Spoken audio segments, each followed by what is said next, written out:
Amen.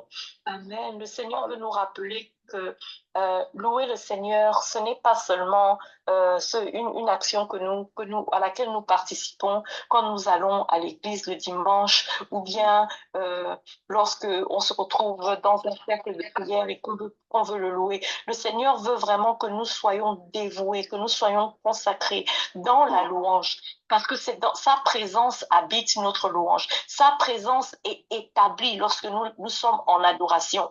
La Bible déclare que lorsque nous élevons nos voix vers l'Éternel, lorsque nous prophétisons avec nos bouches dans la louange et l'adoration, la parole de Dieu, les anges sont obligés de se déplacer. Même si on n'a pas bien agi, mais parce qu'on leur envoie un parfum de bonne odeur, parce qu'on on les envoie en mission avec la parole qui a été utilisée pour créer toute chose qui existe. Les anges sont obligés de se déplacer. Les anges sont obligés de bouger. Alors, au lieu seulement qu'on soit dans les répétitions, oh Seigneur, bénis mon papa, bénis ma maman, bénis ma maison, je veux le travail.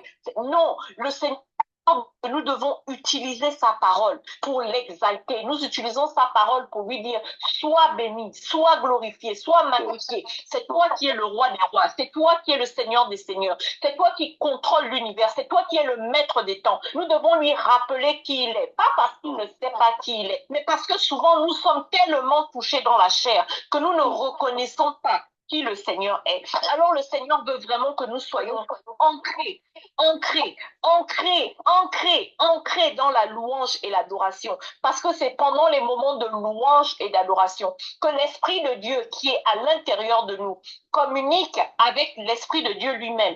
Et ils peuvent parler. Il y a l'intercession, il y a la communication, il y a même la délivrance. Il y a même la délivrance qui se passe. Dans le livre de Daniel, je pense qu'il parle du fait que Daniel avait prié. Il avait prié Dieu et rien ne se passait. Ensuite, quand l'ange est arrivé, l'ange dit, j'avais déjà pris la route pour venir t'aider, mais j'ai été interrompu. Mais est-ce que parce que Daniel ne recevait pas la réponse à sa prière, Daniel a arrêté de louer Dieu? Il n'a pas arrêté. Il a persévéré. Et je sais que sa prière n'était pas seulement, oh Seigneur, tu vas arriver quand? Parce que si sa prière était seulement, tu vas arriver quand? Le Seigneur n'aurait pas envoyé Gabriel pour assister l'ange. C'est pour ça que notre louange, notre adoration doit être continuelle. L'ennemi ne veut pas que nous soyons dans la prière. L'ennemi ne veut pas que nous soyons dans l'adoration. L'ennemi ne veut pas que nous voyions qui est Dieu dans nos vies par rapport aux situations par lesquelles nous passons. Alors il bombarde des problèmes, il bombarde des circonstances, il bombarde des situations afin que nos yeux soient détournés du ciel et soient tournés plutôt vers les choses de la terre. Mais la Bible déclare que si tu cherches d'abord le royaume de Dieu et sa justice, toutes les choses là te seront ajoutées. Comment est-ce que tu peux chercher le royaume de Dieu? Pour chercher le royaume de Dieu, il faut que tu sois dans la présence. Il faut que tu sois dans la présence. Tu ne peux pas être en train de chercher le royaume de Dieu pendant que tu es en train de calculer à comment tu vas résoudre le problème. Remets ce problème à Dieu dans la louange et l'adoration. Donne à Dieu le contrôle de ta vie, le contrôle de ta situation, dans la louange et l'adoration. Quand tu chantes, nul n'est grand comme l'Éternel. Il n'y a personne en dehors de lui. Aucun homme n'est comparable, pas mon fils, pas mon père, pas ma mère, pas ma femme, pas mon mari. Il n'y a aucun homme qui est comparable à Dieu. C'est-à-dire que quel que soit ce que tu étais en train de faire 5 minutes avant, dès que tu commences à prononcer ces paroles, c'est un parfum de bonne odeur qui monte aux narines de Dieu et dit, oh attendez, c'est mon enfant qui m'appelle.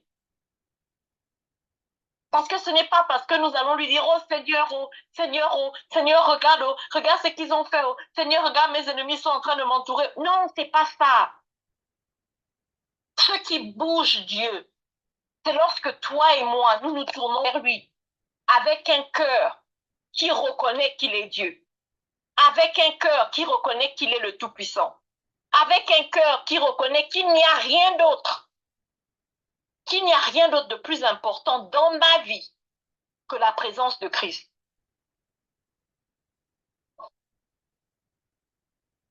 C'est vrai que nous pouvons comment je peux dire ça, nous pouvons schedule. Nous pouvons faire des emplois du temps et puis dire, OK, je prie à 6 heures, je prie à 7 heures, je prie le mercredi à 20 heures avec les frères et sœurs, n'est-ce pas? Mais la Bible déclare que nous devons méditer sur sa parole jour et nuit. Lorsque tu médites sur la parole, c'est pas seulement quelque chose que tu gardes dans ton cœur. C'est quelque chose que tu professes aussi avec ta bouche.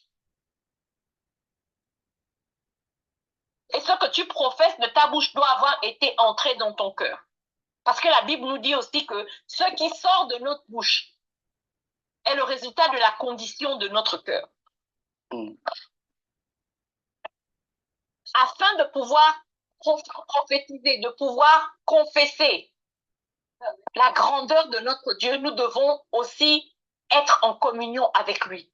Nous devons passer du temps dans sa présence, du temps dans la parole, du temps dans la louange, la méditation de qui il est, du temps avec le Saint-Esprit et lui demander de nous révéler les choses cachées. Parce que souvent, la vie est tellement busy qu'on rate le plus important, la présence de Dieu. On rate le plus important, la présence de Dieu. Je ne sais pas si vous avez déjà fait l'expérience, mais tu peux avoir une situation, quelque chose qui t'énerve, quelque chose qui t'embête et tu es là en train de bouillir.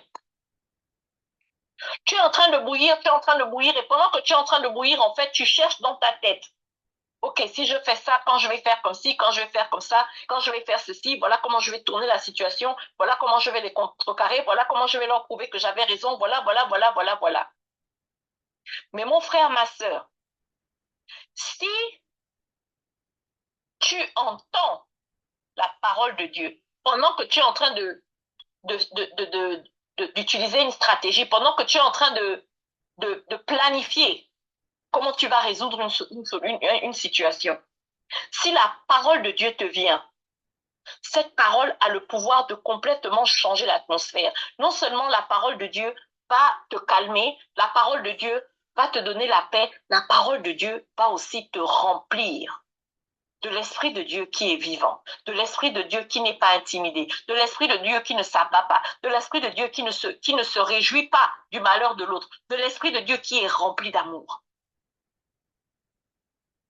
Je vais vous donner un témoignage. J'ai remarqué ça depuis peut-être, je ne sais pas, ça fait peut-être 15 jours.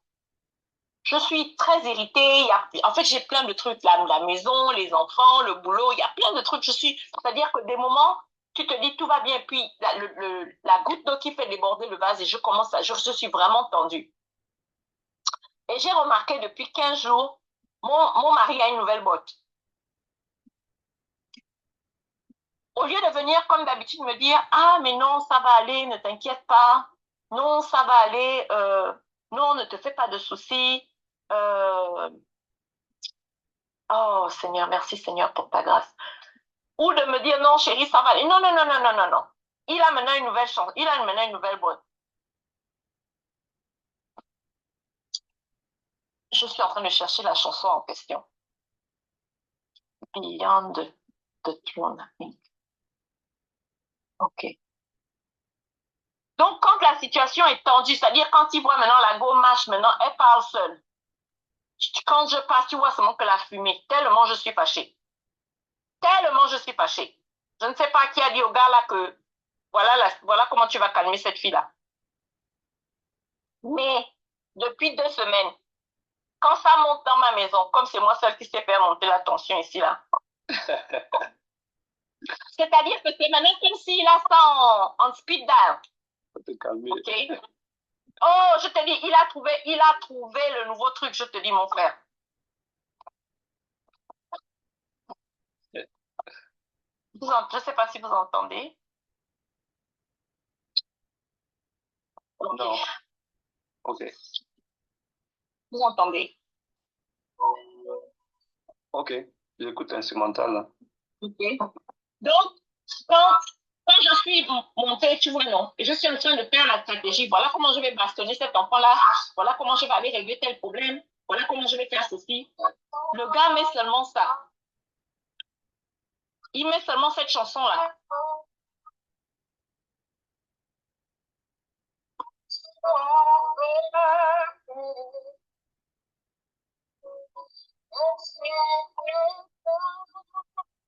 cette chanson dit que nous venons devant le trône de grâce. Nous ne venons pas ici pour autre chose, mais pour prendre la sagesse, pour nous abaisser devant Dieu, l'adorer.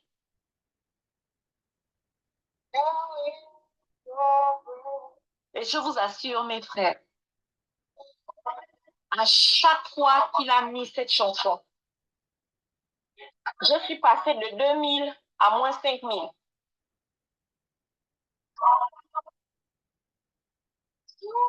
Une paix tellement grande m'envahit. Parce que c'est la parole de Dieu. C'est la parole de Dieu. Quand à l'intérieur de toi, il y a une furie qui se passe, il y a une autre chanson qui parle de quand la tempête souffle, quand l'orage souffle. Tu es tellement épris par la situation.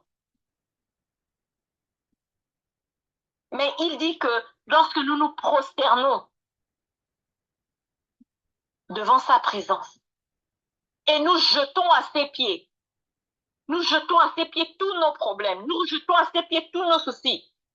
L'Esprit de Dieu qui est en nous, même lorsque tu es fâché et que tu dis aujourd'hui là c'est fini, aujourd'hui c'est aujourd'hui, je ne pardonne plus, aujourd'hui je règle leur compte. L'Esprit de Dieu qui est à l'intérieur de toi, quand il est connecté à la mélodie qui vient du ciel, ne peut pas te laisser continuer dans la direction par laquelle tu es en train d'aller. Je ne sais pas si ce message est en train de toucher quelqu'un, mais je veux que nous sachions que nous devons rester dans la louange et l'adoration en tout temps. Il y a un ennemi qui veille. Il y a un ennemi qui rôde. Et cet ennemi a une seule mission. Il veut nous terminer. Alors, qu'est-ce qu'il va faire? Il va venir avec toutes les options possibles. Il vient avec toutes les options possibles parce qu'il sait que son objectif, c'est nous terminer. À chaque fois qu'il met un problème, il augmente la tension, il augmente la pression, il augmente la tension, il augmente la pression.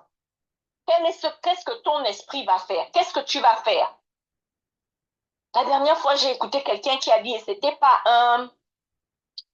pas un chrétien, mais il a dit, celui qui arrive à te mettre en colère te contrôle.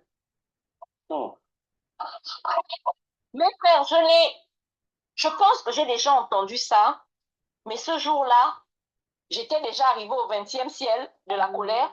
Mon mari avait déjà bombardé son nouvel, comment on appelle ça, son new weapon.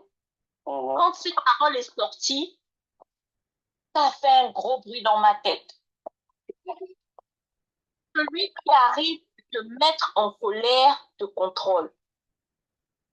Mon frère, nous disons tous les jours que j'ai remis ma vie à Dieu, c'est lui le maître de ma vie. Mais comment est-ce que les problèmes de la vie, comment est-ce que les gens arrivent à nous mettre en colère? Comment est-ce que les gens arrivent à nous faire marcher hors de la gloire de Dieu? Comment est-ce qu'on arrive à se trouver dans des situations où on ne marche pas dans l'amour, la compassion, la paix, la joie, le pardon? C'est parce qu'on est sorti de la présence de Dieu. Pas nécessairement intentionnellement. Mais étant donné qu'on a baissé la garde, parce qu'on voulait réagir dans la chair, l'ennemi a réussi à nous emmener à entrer dans la colère, entrer dans la jalousie, entrer dans la querelle, entrer dans l'animosité, entrer dans l'hypocrisie. Alors le Seigneur dit, méditez sur ma parole jour et nuit. Louez l'Éternel en toutes choses. Si quelqu'un peut prendre Psaume 150, verset 10. Quelqu'un d'autre peut prendre Jérémie 20, 23. Je vais prendre, je crois que c'est Romains 14. Hein. Oh Seigneur, merci Seigneur, merci Seigneur. Seigneur, nous te bénissons, nous te glorifions, Papa. Jérémie 20, 13. Jérémie 20. Nous te glorifions, Papa, parce que tu es fidèle. Merci, Seigneur, de nous rappeler, Seigneur, que c'est toi qui es au contrôle de toutes choses. C'est toi, Papa. C'est toi, Papa. C'est toi qui es le roi des rois. C'est toi qui es le seul, Seigneur, à qui nous remettons toutes choses, Papa. Merci, Seigneur. Merci, Seigneur. Merci, Seigneur. Alléluia. Merci, Seigneur. Oh, Jésus, tu es fidèle. Jésus, tu es fidèle. Saint-Esprit, tu es le baume de Gilead. Yes. Remplis nos cœurs d'amour, remplis nos cœurs de paix. Pense nos blessures, quel que soit le degré de la douleur, Seigneur. Pense nos blessures. Pense nos blessures. Rappelle-nous qui nous sommes. Rappelle-nous qui nous sommes en toi. Rappelle-nous qui nous sommes dans ta présence, Seigneur. Merci, Seigneur. Merci, Seigneur. Merci, Seigneur. Romains 14, 8 dit, car si nous vivons pour le Seigneur. Et si nous mourrons pour le Seigneur. Soit donc que nous vivons ou que nous mourions, nous sommes au Seigneur. Alléluia. Quelle que soit la situation, nous appartenons au Seigneur. Mais comment, dans la vie de tous les jours, en dépit des problèmes que nous avons, en dépit de la vie, de toutes les circonstances qui peuvent se présenter, comment est-ce que nous pouvons faire pour appartenir au Seigneur, quelle que soit la circonstance? Que ce soit une bonne situation, une mauvaise situation, c'est la louange. Parce que la Bible déclare que le Seigneur habite dans la louange. Sa présence se trouve dans la louange. Le succès se trouve dans la louange. La délivrance se trouve dans la louange. La paix se trouve dans la louange. Amen. Amen. Jérémie 20. Je vais commencer au verset 11. Mais l'Éternel est avec moi comme un héros puissant. C'est pourquoi mes persécuteurs chancellent et n'auront pas le dessus. Ils seront remplis de confusion pour n'avoir pas réussi. Ce sera une honte éternelle qui ne s'oubliera pas. L'Éternel des armées éprouve le juste. Il pénètre les reins et les cœurs. Je verrai ta vengeance s'exercer contre eux. Car c'est à toi que je confie ma cause. Verset 13. Chantez à l'Éternel, louez à l'Éternel. Alléluia. Il livre l'âme du malheureux de la main des méchants. Alléluia. Amen. Yes, Lord. Amen. Amen. Amen. Yes, Lord. Amen. Alléluia. Amen. Yes, Nous Lord. sommes victorieux parce que nous avons une parole qui est vivante. La Bible nous dit que la parole de Dieu est comme une épée. C'est une épée qui transperce les cœurs. C'est une épée qui coupe, qui sépare le mal du mauvais. C'est une épée aussi qui tranche la tête de nos ennemis. Amen. La tête de l'ennemi qui vient pour nous détruire, pour tuer, pour voler, pour piller.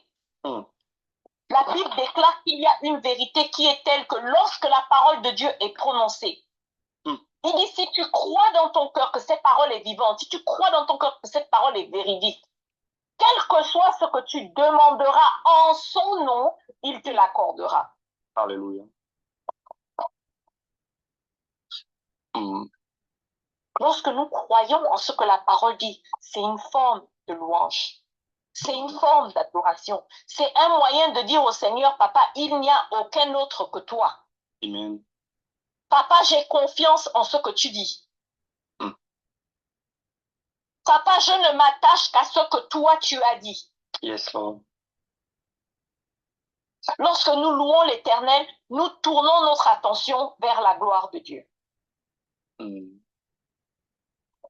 Lorsque nous louons l'Éternel, en dépit des circonstances, quelle que soit la situation, comme le frère a partagé la dernière fois, il a eu la nouvelle de son papa, mais qu'est-ce qu'il a fait? Il est allé vers Dieu et il a dit à Dieu, c'est ta volonté, mais je sais que le Dieu que je sers, qu'est-ce qu'il a fait? Il a remis Dieu à la position la plus importante. Quel que soit ce que tu décides de faire en cette circonstance d'Éternel, je veux te rendre grâce, je veux te louer, je veux t'adorer, je veux te remercier pour tout ce que tu as déjà fait. Psaume 150. Amen. Louez l'Éternel. Louez Dieu dans son sanctuaire. Louez-le dans l'étendue où éclate sa puissance. Louez-le pour ses hauts faits. Louez-le selon l'immensité de sa grandeur. Louez-le au son de la trompette. Louez-le avec la lutte et la harpe. Louez-le avec le tambourin et avec des danses. Louez-le avec des instruments à cordes et les chalumeaux. Louez-le avec des cymbales sonores. Louez-le avec des cymbales retentissantes. Que tout ce qui respire loue l'Éternel. Alléluia. Alléluia. Amen. Amen. Amen. Amen. Amen. Yes, Que Lord. tout ce qui respire loue l'Éternel. Quand tu te réveilles le matin et tu entends les oiseaux chanter, même avant que tu ne te réveilles, mon frère, le soleil se lève et tu entends la nature. Même quand il y a un orage, le vent que tu entends, il est en train d'obéir à Dieu. Même le vent dévasteur, celui qui crée des tornades, celui qui crée des noyades, le son qu'il émet, il est assujetti à son Créateur. Quand les chiens aboient, quand tu écoutes les chiens aboyer, il y a une manière que le chien aboie et puis il est en train de, comment on appelle ça, il est en train de se battre avec quelqu'un ou avec un autre animal. Il y a une autre façon où le chien aboie et tu te demandes, mais celui-là, il s'adresse à qui?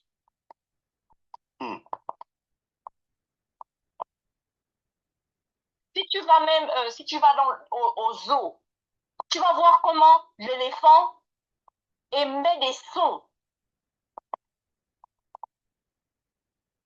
Si vous vous souvenez du dessin animé le Roi Lion, à l'aube, tous les matins, tous les animaux de la forêt émettaient des sons. Et ça devenait maintenant comme une mélodie parce qu'à la fin, ils se mettaient tous en accord. C'était pour louer la création, le Créateur. Amen. Amen. Amen. Amen. Hallelujah.